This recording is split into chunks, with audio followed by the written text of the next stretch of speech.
Bismillahirrahmanirrahim. Selamat pagi Mbak, Mas. Semoga semuanya sehat, selalu dalam rahmat dan hidayah Allah. Amin. Pagi hari ini kita melanjutkan kuliah tentang pengantar ilmu kehidupan. Sekarang kita akan membicarakan tentang percobaan. Silakan. Pada bidang peternakan dan perikanan. Ya, jadi penelitiannya juga berupa percobaan eksperimental. Jadi penelitian pertama ini membahas tentang pengaruh pemberian probiotik dalam pakan terhadap pertumbuhan bobot pakan kambing kacang yang biasa dipelihara oleh petani. Penelitian ini menggunakan 16 ekor kambing umurnya 1 sampai 1,5 tahun, kisaran bobot badannya 10 sampai 20 kg. Bobot badan ini digunakan untuk membuat blok. Ya, blok pertama bobot badannya 10 sampai 12,5 kg. Blok kedua 12,5 kg sampai lebih kecil dari 15 kg. Blok ketiga 15 sampai lebih kecil dari 17,5 dan blok keempat 17,5 sampai 20 kg. Perlakuan yang dicoba adalah kanol. Kanol itu hanya diberi rumput saja. K1 diberi tambahan probiotik, jadi rumput tambah probiotik 0,25% berdasarkan bobot kambingnya.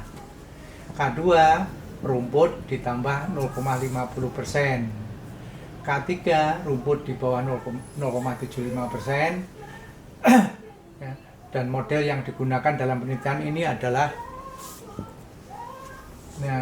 adalah penelitian model dengan klasifikasi 2 arah, yaitu pertama adalah perlakuan alfa I, kemudian kedua adalah blok ke J. Jadi YIJ sama dengan mu plus alfa I plus beta J epsilon IJ. Epsilon adalah kesalahan. Ya, jadi sekali lagi model linear ini adalah analisis seragam klasifikasi 2 arah dengan faktor tunggal.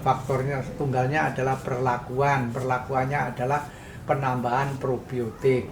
Ya. Dengan sini hipotesis yang diuji adalah mu dari K0 sama dengan mu K1 sampai dengan mu K3. Jadi kalau tidak berbeda itu kita terima H0. Kalau berbeda salah satu kita tolak H0 atau kita terima H1. Kemudian dari blok tadi adalah perbedaan berat badan awal kambing, ya, perbedaan berat awal kambing. Jadi B1, B2 sampai B4, ya. Jadi perbedaan bloknya tidak jadi H0 tidak berbeda, dalam artian berat bobot awal kambing tidak berbeda. Lanjut, Mas.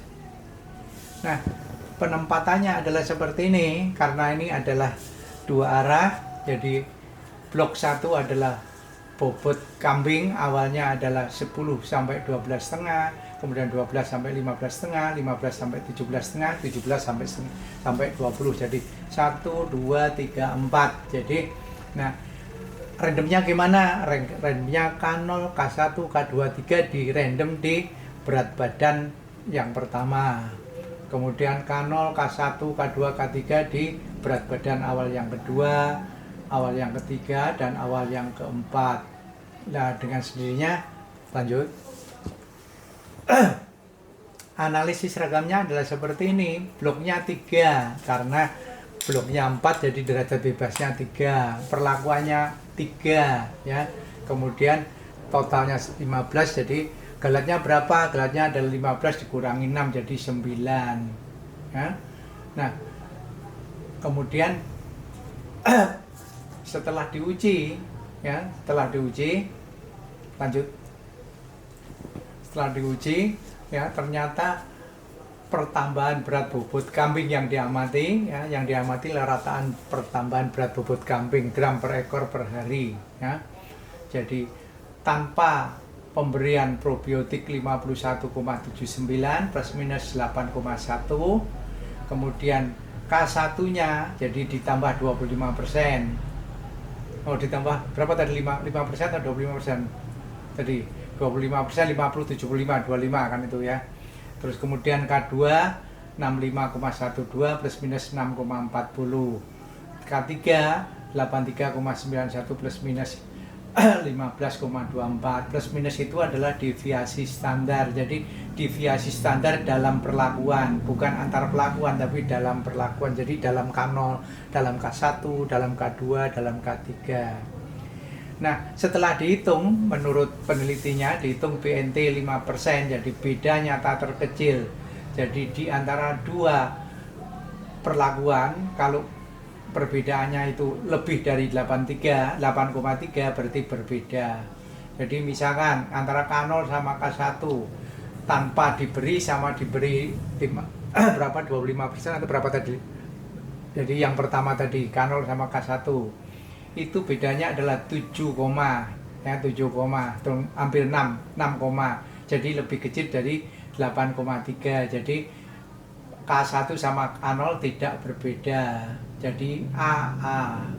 Terus kemudian karena tidak berbeda dengan K1, kita bandingkan dengan K2, ya 65 dikurangi 51, 14, lebih besar dari 8,3, jadi berbeda. Kita kasih notasi yang berbeda B. Nah sekarang K2 dengan K1 selisihnya berapa? Selisihnya 7 lebih kecil dari 8,3, jadi K1 kita kasih notasi tambahan B.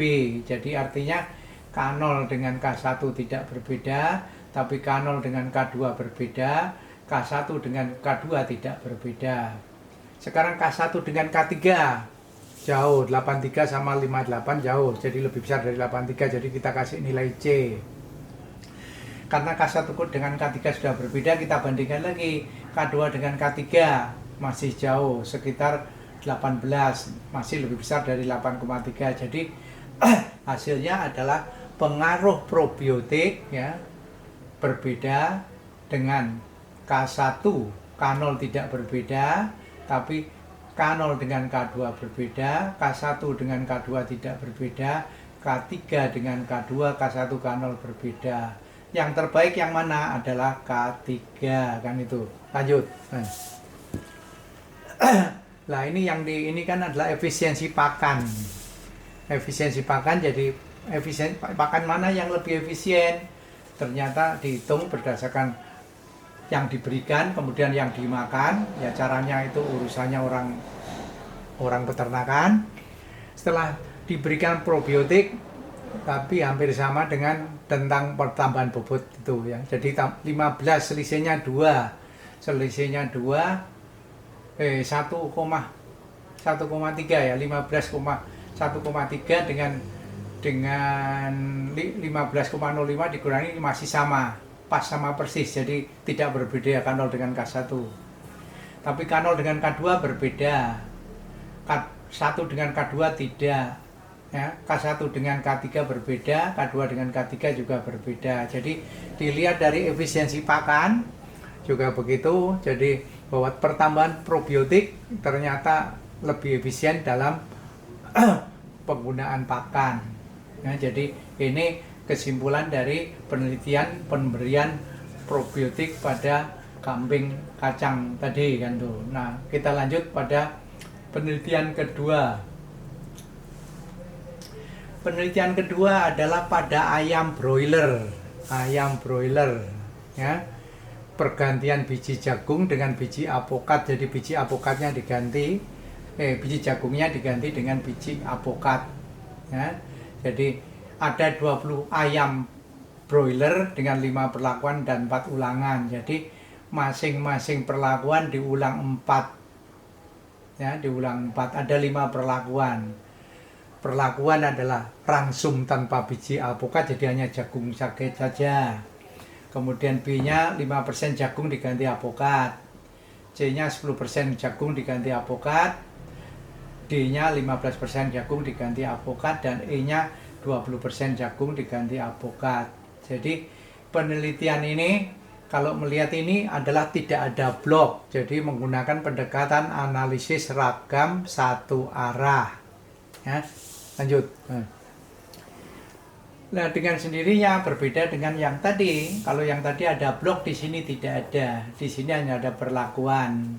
Ya, perlakuannya adalah banyaknya atau pergantian biji apokat untuk biji jagung yang diberikan. Jadi jagungnya diganti biji apokat ya. Jadi 5%, 10%, 15%, 20%, tidak salahkan itu. Nah, H0-nya adalah mu A, mu B masih sampai dengan mu E. Jadi ada 5 perlakuan. Ya. Jadi H1-nya paling tidak salah satu berbeda. Lanjut, Mas. Nah, pengaturannya lain lagi dengan tadi. Kalau tadi kan ada blok, ini tidak ada. Ini hanya ada 4 ulangan. Jadi A1, B1, B2, A1 sampai A4, B1 sampai B4, C1 sampai C4, D1 sampai C4 di random. Jadi di random dari bisa A1, A2 atau B2 dan seterusnya itu bisa satu baris. Ini bukan baris tapi ini adalah randoman, jadi keseluruhannya homogen. Ya. Model analisisnya ya seperti yang analisis ragam satu arah.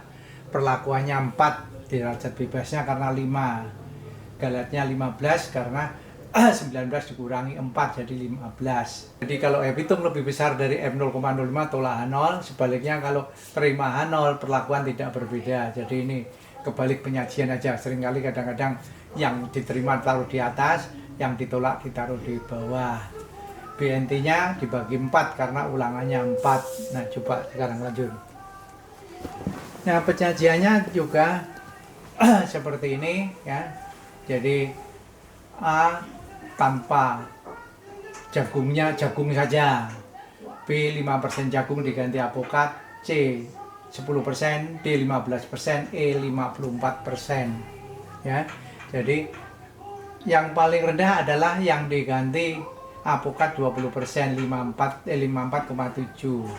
54,7 selisih dengan 59,1 4,4 ya. 4,4. Ya 4,4 jadi lebih besar dari 4,3 jadi B.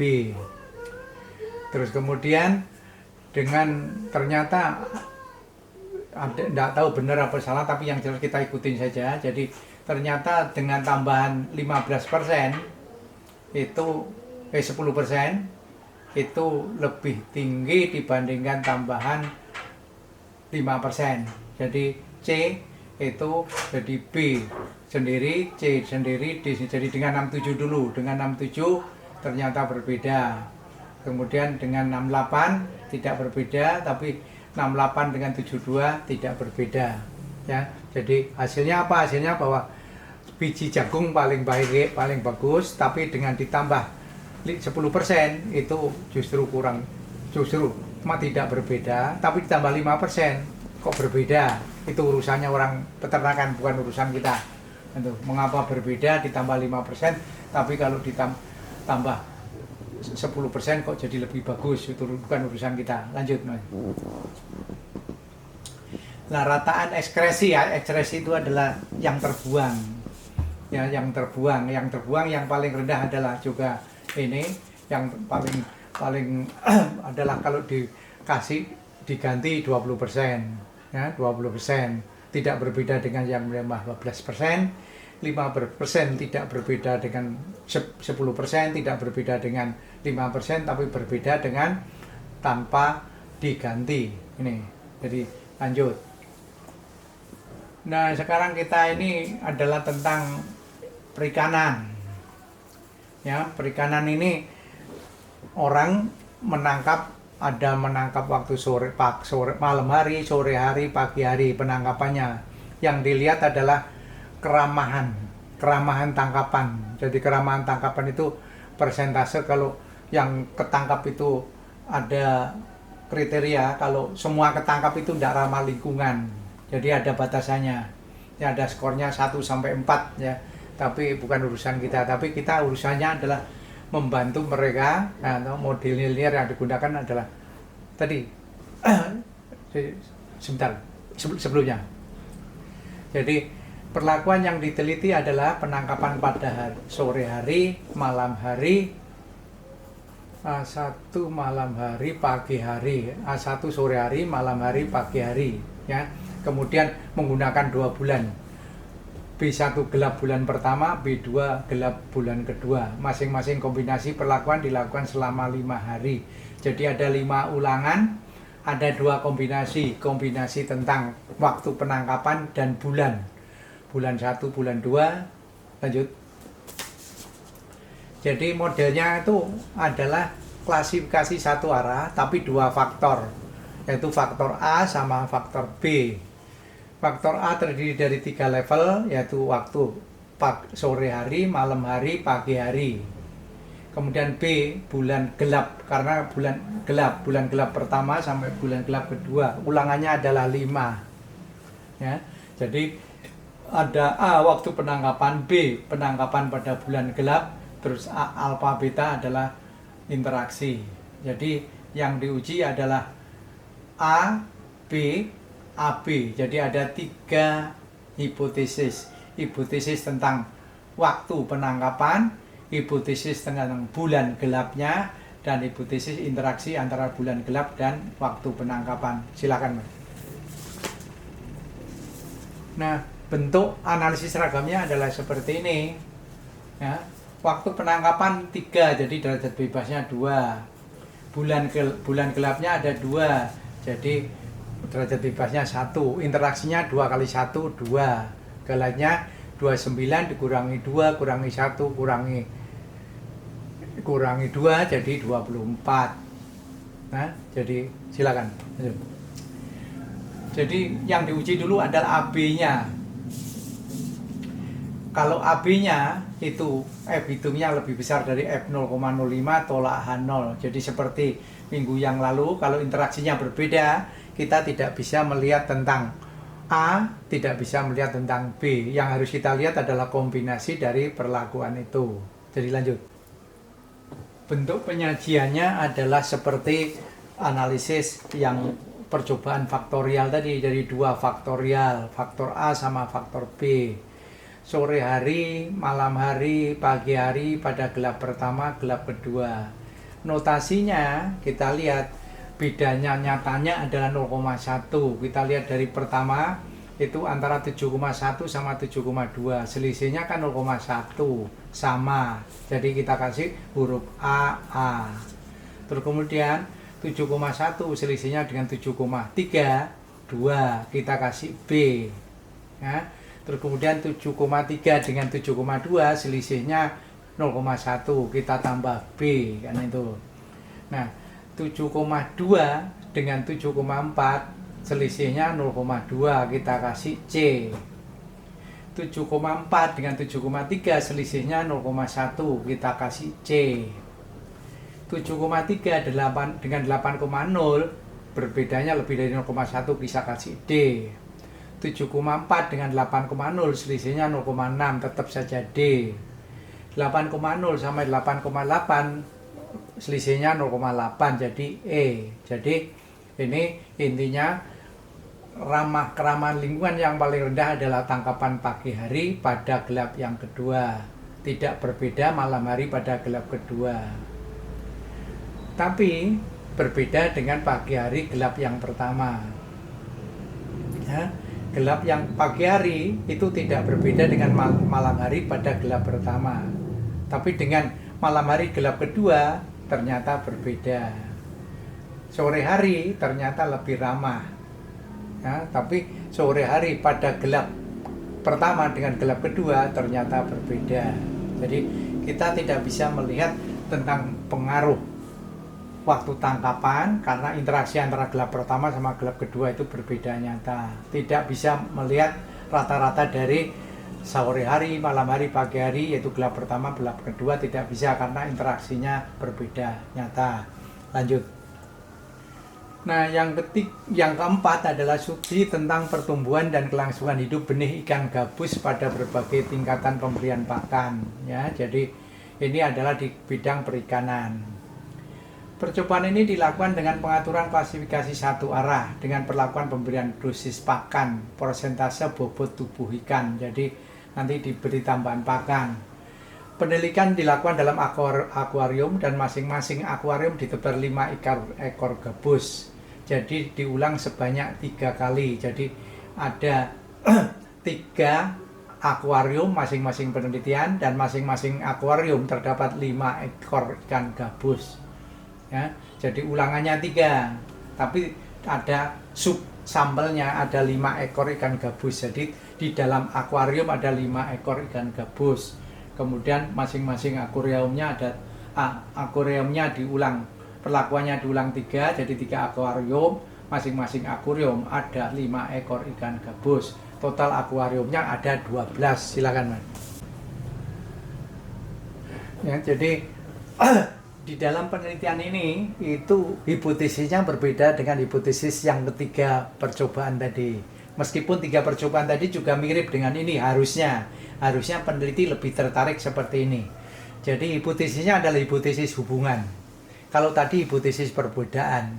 Jadi sini beta 1 sama dengan 0, ya. Kalau beta 1 sama dengan 0 artinya X tidak berpengaruh. Nah, H1-nya B1 tidak sama dengan 0. Tidak sama dengan 0, bisa lebih besar sama dengan 0, bisa lebih kecil dari 0. Ya. Jadi lanjut.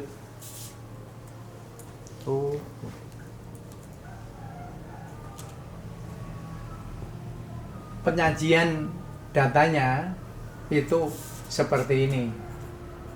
Jadi persentase kan tadi 3 ulangan, 3 akuarium masing-masing. Satu akuarium terdiri dari 5 ekor. Jadi 5 ekor. Jadi angka 0,95 terdiri dari rata-rata 5 ekor ikan. 0,85 dari 5 ekor ikan dan seterusnya. Karena dalam satu akuarium ada 5 ekor ikan. Nah, ini akan diketahui diuji bagaimana dengan peningkatan tambahan pemberian pakan ya terhadap bobot ikan. Jadi yang diuji adalah hubungan tentang penambahan pakan terhadap bobot ikan. Jadi bentuknya sekali lagi bukan membandingkan, bukan 5%, 10% berbeda, tidak. Tapi apakah dengan 10%, 15%, 20% itu meningkat atau tidak bobot pakannya. Jadi lanjut. Nah, analisis ini adalah analisis regresi linear sederhana. Karena X-nya cuma 1. Ya, X-nya sama dengan 1. Yang diuji adalah B-nya. B-nya ada 0,8. Ya, SB-nya salah baku tentang koefisien regresi dihitung 0,02. Jadi B per SB adalah 4. T hitung kalau lebih besar dari T alfa 0,05 ya. T alfa 0,05 itu sekitar kalau 5% dengan sekitar 30-an itu sekitar 2. Jadi lebih besar dari 2. Jadi karena lebih besar, jadi kita tolak H0. Ya, kita menolak H0. Jadi H0 B1 sama dengan 0 kita tolak, jadi kita terima H1. Artinya bahwa penambahan persentase terhadap pakan meningkatkan bobot ikan gabus.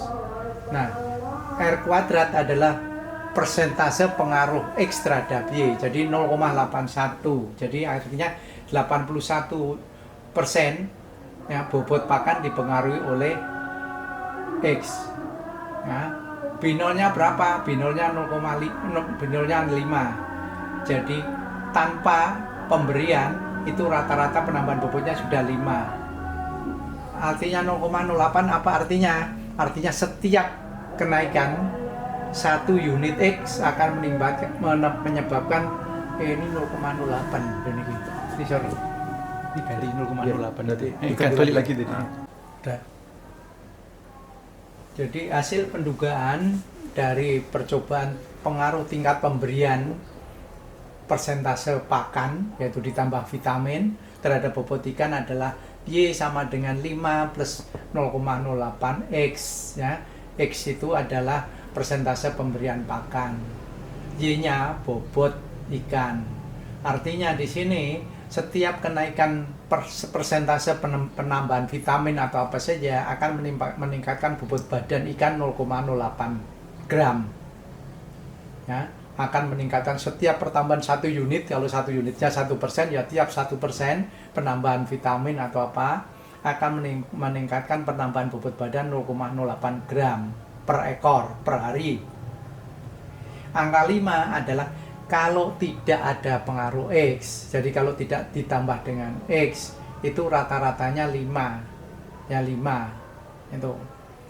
Nah, arti R kuadrat adalah koefisien determinasi. Artinya adalah persentase X yang bisa menjelaskan Y.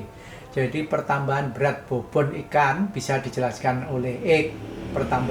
Persentase pertambahan si vitamin sebanyak 80%. Sisanya 19%, jadi 100 kurangi 81 itu adalah merupakan pengaruh lain. Nah, kalau kita lihat pengujian hipotesisnya H0 adalah B1. B1 sama dengan 0. Jadi koefisien regresi 0,08 itu diuji apakah sama dengan 0. Ternyata dengan kesalahan koefisien regresi 0,02, T hitung 0,08 dibagi 0,02 sama dengan 4. 4 itu lebih besar dari T alfa 0,05. Ya, jadi kalau begitu X berpengaruh terhadap Y. Artinya pertambahan vitamin meningkatkan bobot ikan secara signifikan. Kan itu. Lanjut terakhir. Jadi kalau kita lihat gambarnya seperti ini. Tingkat pemberian pakan, ke atasnya adalah pertambahan bobot. Ya, pertambahan bobot. Jadi kelihatan sekali, jadi makin meningkat pula pertambahan bobot ikannya. Jadi ini kita sudah kasih contoh beberapa tadi, ada 1, 2, 3, 1, 2 dari peternakan, 3, 4 dari perikanan. Nah, 1, 2 tadi tentang apa? Tentang pemberian pakan juga persentase pemberian pakan. Harusnya hipotesis yang menarik adalah juga seperti ini. Bukan perbedaan antara 5%, 10%, 10%, 15% tidak. Tapi dengan meningkatkan pemberian pakan, apakah akan meningkatkan peningkatkan bobot badan. Juga berat kambing tadi. Berat kambing tadi adalah bobot bloknya itu bobot kambing. Ya, jadi kalau bloknya itu misalkan jenis kambing, itu mungkin tidak bisa dibuat persamaan seperti ini. Tapi kalau tadi bisa dibuat seperti ini, itu kelihatannya akan lebih menarik. Ya, coba nanti Anda pelajari, nanti insya Allah saya keluarkan pada ujian akhir semester. Jadi Anda pelajari, nanti saya akan keluarkan ujian akhir. Salah satunya adalah seperti ini. Terima kasih. Wassalamualaikum warahmatullahi wabarakatuh. Amin.